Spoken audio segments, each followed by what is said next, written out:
ভারতের এই মহড়া কি আসলেই যুদ্ধের প্রস্তুতি, নাকি আসলেই মহড়া, নাকি মানে ভারত সীমান্তে এক ধরনের প্রস্তুত আছে বলে আমি আরো 3-4 মাস ধরে শুনছি। আপনি যদি একটু বিষয়টা বলতেন। না, আমি আগেই বললাম যে এই ব্যাপারে কবে কি হবে না হবে এই ব্যাপারে আমি কিছু বলতে পারবো না, কারণ না, আমার কাছে সীমান্তে এরকম কোনো সীমান্তে খবরও নেই। সেতু ঠিক করা, এই ইস্ট এবার ফ্রন্টে ভারত বেশ কয়েকটি হেডকোয়ার্টারের দেখুন, মতো নির্মাণ করে। সেভেন সিস্টার্সে উনি যেটা বলছেন আমি ওনার সঙ্গে একমত নই। এই কারণে একমত নই, কারণ ইন্টেলিজেন্স মারফত আমরা যেটা খবর পাচ্ছি সেটা হচ্ছে ওখানে বেশ ডেপ্লয়মেন্ট হয়েছে, প্রচুর ডেপ্লয়মেন্ট হয়েছে। এবং আমরা যতদিন শেখ হাসিনা ওইখানে মানে বাংলাদেশের প্রধানমন্ত্রী ছিলেন, এটা আমাদেরও উচিত হয়নি যে ওই জায়গাটা 4,000 কিলোমিটারের ওপরে সীমান্তকে আমরা অরক্ষিত রেখে দেবো। একটা শোয়ে আপনি আমায় জিজ্ঞেস করেছিলেন কত বাংলাদেশি আমাদের ভারতে আছে, আমি বলেছিলাম 2 কোটির ওপর। আপনি খুব অবাক হয়েছিলেন। এখন ধীরে ধীরে দেখা যাচ্ছে এসআইআর করার পরে দেখলাম দলে দলে এখান থেকে এখন নিজেরা ভেগে যাচ্ছে। আজকেও বেরিয়েছে, প্রতিদিনই পালিয়ে যাচ্ছে লোকজন। তো যেখান থেকে বলছে আমরা সেভেন সিস্টার আক্রমণ করব, সেখানে ভারতবর্ষ খোলা রেখে দেবে কোনো সৈন্যবাহিনী না রেখে, আমার মনে হয় না। না, সেটা ওখানে ভারী ডিপ্লয়মেন্ট আছে, হয়তো দৃশ্য দেখা যাচ্ছে না, কিন্তু ডিপ্লয়মেন্ট আছে। আর মোদী সরকার আসার পরেতে সমস্ত ইনফ্রাস্ট্রাকচার গুলোকে, বর্ডার ইনফ্রাস্ট্রাকচার এমন ভাবে তৈরি করা হয়েছে যে যে কোনো জায়গায় আপনার এয়ারলিফটিং করার, C-130 বিমান নামা ওঠা, রানওয়ে তৈরি, রাস্তা তৈরি, সমস্ত কমপ্লিট। এবং সেভেন সিস্টার যেহেতু খুব একটা মানে নাট বলা যায়, ভারতবর্ষের একটা নাট, ওইটুকু 22 কিলোমিটারের রাস্তা যদি কেটে দেয় তাহলে পরে আমাদের দেশটা পুরো ভাগ হয়ে যাবে।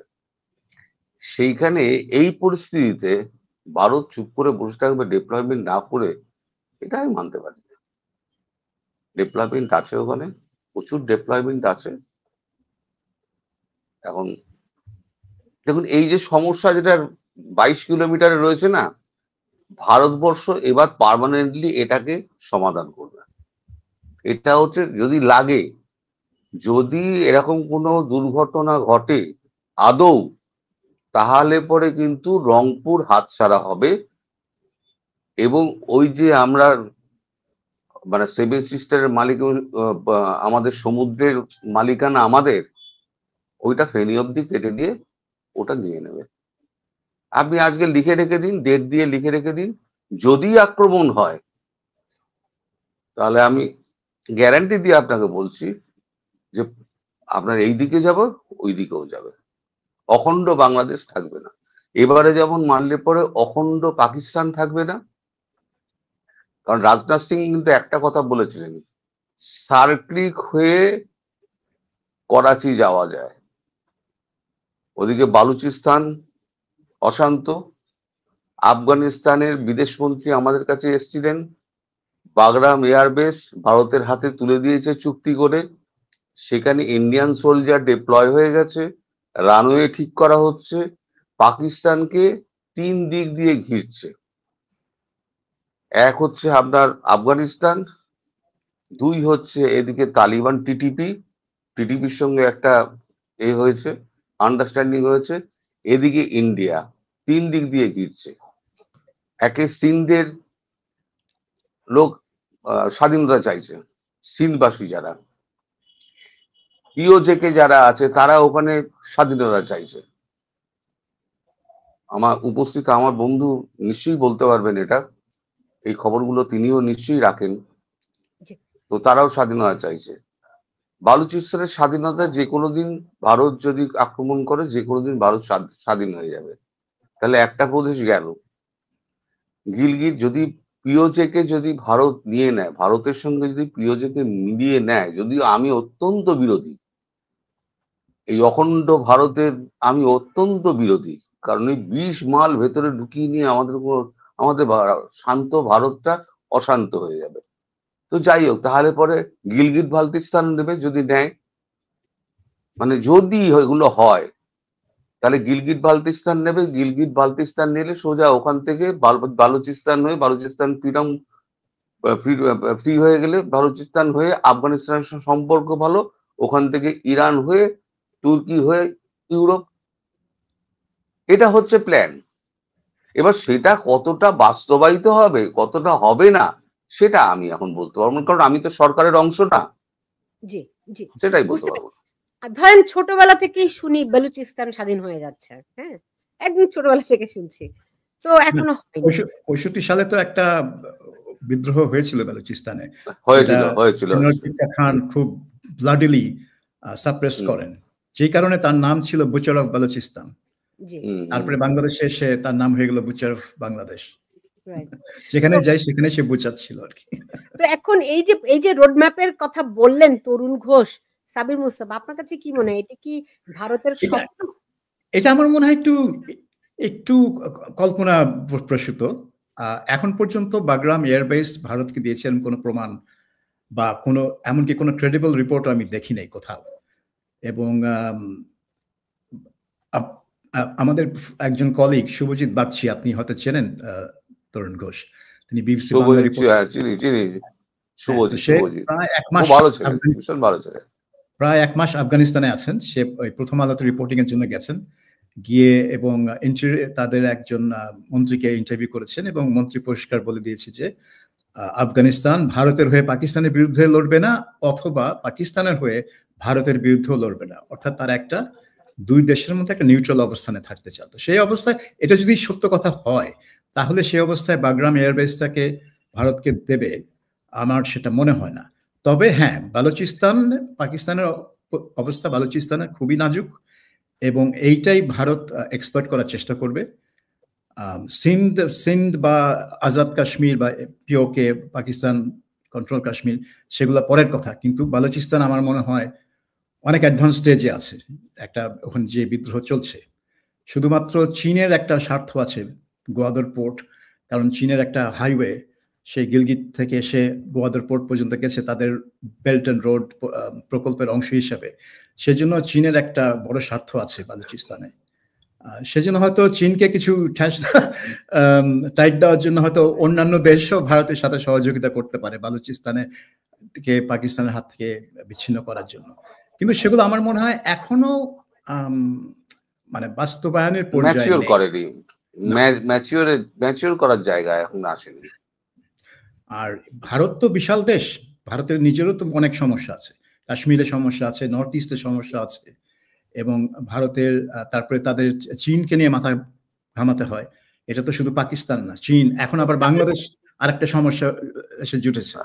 ভারতের কিন্তু সমস্যা বাড়ছে।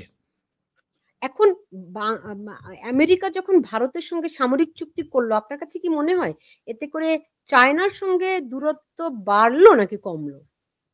কাকে বলছেন? আপনাকে বলছি। না, এই চুক্তি কিন্তু নতুন চুক্তি না, এটা হচ্ছে নবায়ন। এই চুক্তি আগেও ছিল, নবায়ন করা হয়েছে, এবং কিন্তু অনেক ভারতেরই অনেক মানে অ্যানালিস্ট এটাকে পছন্দ করছে না। যেমন প্রবীণ সোনি বলে একজন অ্যানালিস্ট আছেন, সামরিক বিশ্লেষক, তিনি মনে করছেন যেটা ভারত এই চুক্তি নবায়ন করা উচিত হয়নি, কারণ ভারতের যেরকম রোল পাওয়া উচিত আমেরিকার সাথে মানে সমান সমান, সেই রোলটা এই চুক্তি দেয় না। এবং মনে করে যে ভারতের জন্য খারাপই হবে এই চুক্তি। আর চায়নার সাথে আমেরিকার যেটা হচ্ছে সেটা হচ্ছে একেবারে বাণিজ্যিক ব্যাপার। চায়না কিন্তু অন্য স্ট্র্যাটেজিক ব্যাপারে আমেরিকার সাথে কোনো আলোচনায় যাচ্ছে না। এবং আপনি দেখেন সম্প্রতি যে সাংহাই কোঅপারেশন অর্গানাইজেশনে যে মিটিং হয়ে গেল, সেখানে তো নরেন্দ্র মোদী উপস্থিত ছিলেন, তিনি শি জিনপিং এর সাথে বৈঠক করেছেন। এবং আমার মনে হয় চীন এবং ভারত কিছুটা ওই তাদের সম্পর্কটা যে শীতলতা কাটিয়ে একেবারে উষ্ণ না হলেও একটা ওয়ার্কিং রিলেশনশিপে আনার চেষ্টা করছে, যাতে ভারত আর আমেরিকার গুটি, চায়নার বিরুদ্ধে আমেরিকার গুটি হিসেবে খেলতে চাইবে না। এখন আমি জানি না এটা কতদূর আগাবে, কারণ দুই দেশের মধ্যে তো পারস্পরিক বিশ্বাস একটা অভাব আছে, ট্রাস্ট তো খুব স্ট্রং না। দুই দেশে যুদ্ধ করেছে এক দফা, তারপরে অরুণাচল প্রদেশ চীন নিজের বলে দাবি করে, ওদিকে লাদাখের কিছু অংশ চীন, আকসাই চীন দখল করে বসে আছে, যেগুলো ভারত তার বলে দাবি করে। তো এই বিষয়গুলা সমাধান না হওয়া পর্যন্ত পারস্পরিক আস্থা কতটুকু থাকবে আমি জানি না, কিন্তু তারা চেষ্টা করছে একটা কার্যকরী ওয়ার্কিং রিলেশনশিপ আনতে, যাতে বৈরিতাটা কম থাকে। জি, এই যে একটা ওয়ার্কিং রিলেশনশিপের কথা বললেন সাবির মুস্তাফা, তরুণ ঘোষ, আপনার কাছে কি মনে হয় এখানে কি বাংলাদেশে একটা বার্গেনিং ইস্যু? না, বাংলাদেশ কোনো বার্গেনিং ইস্যু না। বাংলাদেশ হচ্ছে দাঁত হাজা চুলকানির মতো একটা, মানে আপনাকে জ্বালিয়ে মারবে, কিন্তু ক্যান্সার নয়, কিন্তু প্রতিনিয়ত আপনাকে জ্বালিয়ে মারবে। এই দাঁত হাজা চুলকানির মতো যদি বাংলাদেশ যদি প্রতিনিয়ত যদি খুঁচিয়ে যায়, একটা সময় কিন্তু মানুষ কিন্তু খেপে যায়। তখন একটা সংঘাতের একটা সৃষ্টি যদি হয়, তাহলে খুব খারাপ জায়গায় যাবে। যদি হয়, খুব খারাপ জায়গায় যাবে। আর এমনি ভারত কখনো চাইবে না যে ভারতের বৈরী কোনো রাষ্ট্রপ্রধান বাংলাদেশের ক্ষমতায় বসুক, কখনোই চাইবে না। এখন আপনি বলতে পারেন কেন? কারণ জিও স্ট্র্যাটেজিক্যালি আপনি বাংলাদেশকে দেখুন, ভারতের একদম তিন দিকে ওদিক দিয়ে ঘেরা, মধ্যিখানে বাংলাদেশটা, একদিকে হচ্ছে বঙ্গোপসাগর। এখন যদি এই যে 4000 কিলোমিটার আমরা দীর্ঘদিন ধরে এই যে একে অবহেলা করেছি, দিনের পর দিন লোক ঢুকে আমাদের ডেমোগ্রাফি পুরো চেঞ্জ করে দিয়েছে। আমাদের ওয়েস্ট বেঙ্গলে ভোটারের, আপনি এই জানেন, ওয়েস্ট বেঙ্গলে যে লাস্ট রিপোর্টটা আমার কাছে এখনো আছে, এই মোবাইলটার মধ্যেই আছে, আমি আপনাকে দেখাতে পারছি না। 40% ভোটার বেড়েছে গত 11 বছরে। 40% ভোটার বেড়েছে, আর ভোট বেড়েছে 13%। কি করে হয় 11 বছরে, কি করে হয়? যার জন্যই এসআইআরটা আরো বেশি করে হচ্ছে পশ্চিমবঙ্গে। আর এই পশ্চিমবঙ্গে রাজনীতির খেলা হয়েছে একেবারে 1977 সাল থেকে টানা 2000, এই 24-25 এখনো চলছে, এই রাজনৈতিক খেলা চলছে। এখানে বর্ডার পোস্ট গড়ার জন্য কোনো রকম জায়গাও দেওয়া হয়নি। না, ইনফিল্ট্রেট করুক, এখানে সব ব্যবস্থা করা আছে। আধার কার্ড হয়ে যাবে, রেশন কার্ড হয়ে যাবে, আপনার প্যান কার্ড হয়ে যাবে, সব 2 নম্বর ব্যবস্থা করা আছে। তারা ভোটার লিস্টে নাম তুলে দিচ্ছে, তুলে দিয়ে ভোট নিয়ে চলে যাচ্ছে। ক্রমশ আমরা সংখ্যালঘু হয়ে যাচ্ছি। এভাবে তো চলতে পারে না। যারা আজকে এখানে এসআইআর হওয়ার পরে যারা দেখা যাবে যারা হিন্দু আছে, তাদেরকে কিন্তু কিছুই করবে না। বা 2002 সালের আগে কোনো প্রমাণপত্র যদি কেউ দেখাতে পারে, কোনো মুসলিম দেখাতে পারে, তাকেও কিছু করবে না। কিন্তু 2002 সালের আগে তার বাবা বা ঠাকুরদা বা কেউ ভোটার লিস্টে তার নাম ছিল, এইটা তাকে দেখাতে হবে, প্রমাণ করতে হবে। আর 11টা শর্ত দিয়েছে, তার মধ্যে যে কোনো 2টো শর্ত আপনাকে পূরণ করতে হবে। সেই 2টো শর্ত যারা এই ভারতবাসী, তারা খুব আরামসে তারা পূরণ করে দেবে। খুব একটা হুমকি বাংলাদেশ তা নয়, কিন্তু বাংলাদেশ দাঁত হাজা চুলকানির মতো। এই রোজকার এই বিরক্তি, এটা ভারতবর্ষ আর মেনে নেবে না। তারপরে হুমকি দিচ্ছে 50 লক্ষ জেহাদি নিয়ে ভারত গাজবায়তুল হিন্দ করবে। হাস্যকর, সবাই বলে হাস্যকর, কিন্তু ভারতের একটা অংশ যারা আছে, চরম হিন্দুত্ববাদী যারা আছে, দাদা ভালো করে জানবেন, এই চরম হিন্দুত্ববাদী যারা আছে, তারা কিন্তু প্রতি মুহূর্তে সরকারকে কবজা মানে করতে চেপে ধরছে, যে এখনো কেন করছেন না। এই শেষ যে পার্লামেন্ট রাজ্যসভার যে হইচইটা হলো, বিরোধীরাও এর সঙ্গে জুড়ে গেছে। কারণ এটা রাজনীতি, এ পলিটিক্স। এইটা দিয়ে সরকারকে ঘেরা যাবে। কেন মোদি এত নরম? সরকারকে ঘেরা যাবে, সুতরাং ঘেরো, এটাও তো রাজনীতি। কিন্তু দেশের স্বার্থ যখন এসে দাঁড়াবে না, তখন দেখবেন সব বিরোধী সব এক হয়ে গেছে, এক হয়ে গিয়ে সেই শিয়ালের হুক্কা হুয়া করছে আর কি।